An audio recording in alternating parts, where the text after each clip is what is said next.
நடைபெற்ற சட்டமன்ற தேர்தலில் 6வது முறையாக உப்பளம் தொகுதியில் போட்டியிட வாய்ப்பளித்த கழகத்தின் பொதுச் செயலாளர், தமிழகத்தின் முன்னாள் முதலமைச்சர், நாளைய தமிழகத்தின் முதலமைச்சர் மாண்புமிகு எடப்பாடியார் அவர்களுக்கு நெஞ்சார்ந்த மனமார்ந்த நன்றிகளையும் மரியாதையையும் இதயபூர்வமாக முதல்ல அவர் தெரிவித்துக் கொள்கிறேன். நான் போட்டியிட்ட இந்த உப்பளம் தொகுதியில் மக்கள் எங்கள் மீது நம்பிக்கை வைத்து 5வது முறையாக சுமார் 1000த்துக்கும் மேற்பட்ட வாக்குகள் வித்தியாசத்தில் என்னை வெற்றி பெற செஞ்சுக்கிறாங்க. வாக்களித்த மக்களுக்கு என்றென்றைக்கும் நான் உறுதுணையாக இருப்பேன்.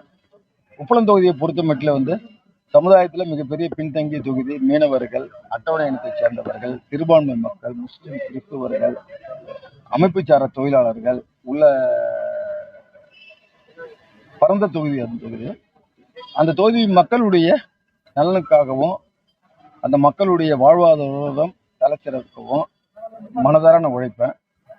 இந்த தேர்தலில் என் மீது நம்பிக்கை வைத்து வாக்களித்த உப்பளம் தொகுதியைச் சேர்ந்த அத்தனை வாக்காளர் பெருமக்களுக்கும் அவங்களுடைய பொற்பாதங்களில் இந்த எதிர்வரும் இந்த 5 ஆண்டு காலத்தில் அவங்களுக்கு உழைப்பின் மூலமாக உண்மையான ஒரு விசுவாசத்தையும் நன்றியும் நான் காணிப்பேன். அதிமுக பாஜக கூட்டணியில் 5வது முறையா வெற்றி பெற்று சட்டமன்ற அமைச்சர் பதவிக்கு நீங்க வலியுறுத்தாங்களா? அதுக்கான என்ன திட்டம்? புதுச்சேரி மாநிலத்தில் பொறுத்தமட்டில் என்டிஏ கூட்டணி, இந்த கூட்டணியில் அதிமுக 2 சீட்டுகள் பெற்றது. இப்போ ஒரு சீட்டு ரிசல்ட் வந்தது, இன்னொரு சீட்டு ரிசல்ட் கொஞ்ச நேரத்தில் வரலாம். எங்களுடைய கழகத்தினுடைய பொதுச் செயலாளர் மாண்புமிகு எடப்பாடியார் அவர்கள் இங்கே புதுச்சேரி மாநிலத்தில் அமைய இருக்கக்கூடிய இந்த என்டிஏ கூட்டணி அமைச்சரவையில் எங்களுக்கு கூட்டணியில் அங்கம் வைக்கணும்னு சொன்னால் நாங்கள் அங்கம் வைப்போம். 2வது நான் ஏற்கனவே சொன்ன மாதிரி தர்மத்துக்காக யாரும் அரசியல் நடத்தலை. பலமுறை நான் இதோட 5வது முறை அந்த தொகுதியில் வெற்றி பெற்றிருக்கிறேன். அப்போ அடுத்த கேட்டகரி மக்களுடைய எதிர்பார்ப்பு, சரி நம்ம தொகுதியினுடைய எம்எல்ஏ ஒரு அமைச்சராக வந்தால் நமக்கு நல்லது நடக்குமே அப்படி கூட நினைக்கலாம். பல சட்டமன்ற தேர்தலில் முதல் முறை வெற்றி பெற்றவர்கள்லாம் கூட சபாநாயகராக வந்துக்கிறாங்க, அமைச்சராக வந்துக்கிறாங்க. அப்போ இந்த தொகுதியினுடைய மக்களுக்கு அந்த எண்ணம் இயற்கையாக வருது.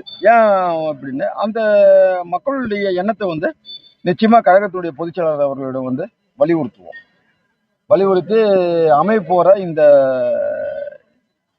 மாண்புமிகு முதலமைச்சர் ரங்கசாமி தலைமையிலான இந்த ஆட்சியில் அதிமுகவுக்கு கூட்டணியில் நிச்சயமா பங்கு கிடைக்கும். மக்களுடைய எதிர்பார்ப்பு பூர்த்தி செய்யுங்க. எப்படிங்க? வருங்காலத்துல மக்களுடைய எதிர்பார்ப்பு உங்க கேள்வி நான் முதல்ல சொல்லிட்டேன். அப்புறம் 5 ஆண்டு காலமா இனிமே மக்களுக்கு உழைத்து அவங்க வாக்களித்த மக்களுக்கு நன்றி அப்படி நான் செலுத்துவோம்னு சொல்லியிருக்கிறேன். தமிழகத்துல முழுமை பெறல இன்னும்.